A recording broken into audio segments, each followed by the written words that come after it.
Hi welcome to Arna's veg kitchen.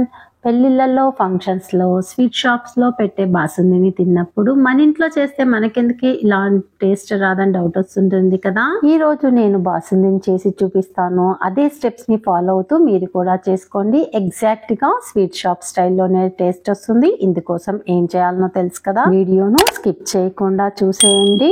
Basundi preparation కోసము ఒక మందపాటి పాత్రను తీసుకొని కొద్దిగా వాటర్ ని వేసుకోవాలి. ఇలా వేయటం వల్ల అడుగు అనేది మాడకుండా ఉంటుంది. తర్వాత 1 లీటరు ఫుల్ ఫ్యాట్ మిల్క్ ని తీసుకొని పాన్ లో వేసుకోవాలి. స్టవ్ పైన ఉంచి పొంగు వచ్చేంత వరకు హై ఫ్లేమ్ మీద, తర్వాత మీడియం ఫ్లేమ్ మీద ఉడికించుకోవాలి. పాల పైన ఏర్పడే మీగడను సైడ్ కు జరుపుకుంటూ అడుగు మాడకుండా కలుపుతూ ఉడికించుకోవాలి. పాలు కాస్త తిక్కగా అయిన తర్వాత ఫ్లేమ్ ను లోకు అడ్జస్ట్ చేసుకొని 1/4 అయ్యేంత వరకు ఉడికించుకోవాలి. పాలు చిక్కపడడానికి టైం తీసుకుంటుంది. అంత లోపల మిగిలిన ప్రాసెస్ ని చేసుకోవాలి. డ్రై ఫ్రూట్స్, జీడిపప్పు, కిస్మిస్, బాదం, పిస్తా తీసుకుంటున్నాను. వీటిని పొడవుగా కట్ చేసుకోవాలి. డ్రై ఫ్రూట్స్ క్వాంటిటీ అనేది మీ ఇష్టాన్ని బట్టి తీసుకొని కొద్దిగా ఎక్కువగా డ్రై ఫ్రూట్స్ ఉంటేనే బాసుంది అనేది టేస్ట్ గా ఉంటుంది. స్టవ్ పైన ఒక కడాయిని పెట్టి 2 స్పూన్ల నెయ్యిని వేసుకొని డ్రై ఫ్రూట్లను ఒకదాని తర్వాత ఒకటి వేస్తూ లో ఫ్లేమ్ మీద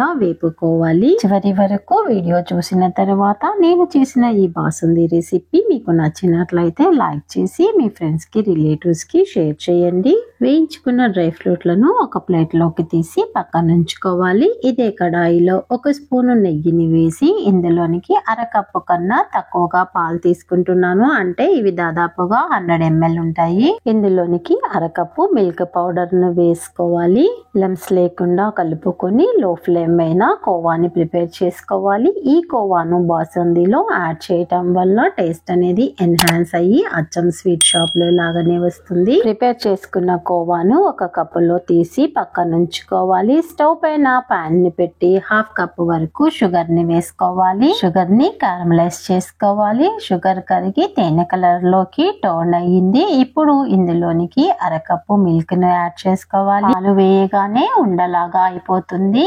ఏమీ కాదు, 5 నిమిషాలు అలాగే లో ఫ్లేమ్ మీద ఉడికించామంటే కరిగిపోతుంది. షుగర్ మొత్తం కరిగిపోయిన తర్వాత తయారు చేసి పెట్టుకున్న కోవాను యాడ్ చేసుకోవాలి. లమ్స్ లేకుండా బాగా కలుపుకున్న తర్వాత స్టవ్ పై నుంచి దించి పక్కన ఉంచుకోవాలి. పాలు బాగా చిక్కపడిపోయాయి. 1/4 వరకు ఉడికినాయి. ఇప్పుడు ఇందులోనికి కారమలైజ్ షుగర్ కోవా మిక్స్ ని వేసుకోవాలి.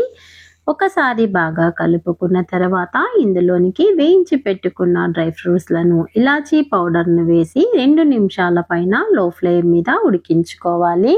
2 మినిట్స్ తర్వాత స్టవ్ పై నుంచి దించేసుకోవాలి. చల్లారిన తర్వాత ఇంకాస్త గట్టి పడుతుంది. మీకు గట్టిగా కాకుండా కాస్త లిక్విడ్ గా కావాలి అనుకునే వాళ్ళు మిల్క్ 1/4 వరకు ఉడకక ముందే క్యారమలైజ్ షుగర్ కోవా మిక్స్ ని యాడ్ చేసుకోండి. చల్లారిన తర్వాత చూపిస్తున్నాను చూడండి.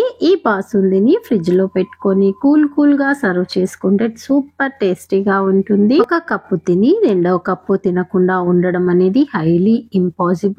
ఎంత తిన్నా ఇంకా తినాలి అనిపిస్తుంది. అంత మధురంగా ఉంటుంది. మరి మీరు కూడా ఈ రెసిపీని ట్రై చేయాలనుకుంటున్నారా? అయితే డిస్క్రిప్షన్ లో మెజర్మెంట్స్ ని చెక్ చేసుకోండి. వీడియోను స్టెప్ బై స్టెప్ ఫాలో అవుతూ ట్రై చేయండి. తర్వాత ఎలా వచ్చిందో నాకు కామెంట్ చేయండి. ఇంతవరకు నా ఛానల్ ని సబ్స్క్రైబ్ చేసుకొని వాళ్ళు సబ్స్క్రైబ్ చేసుకొని బెల్ సింబల్ ని నొక్కి యాక్టివేట్ చేయండి. ఫర్దర్ గా నేను పెట్టే వీడియోస్ అన్ని మీకు నోటిఫికేషన్ రూపంలో వస్తాయి. Thank you for watching.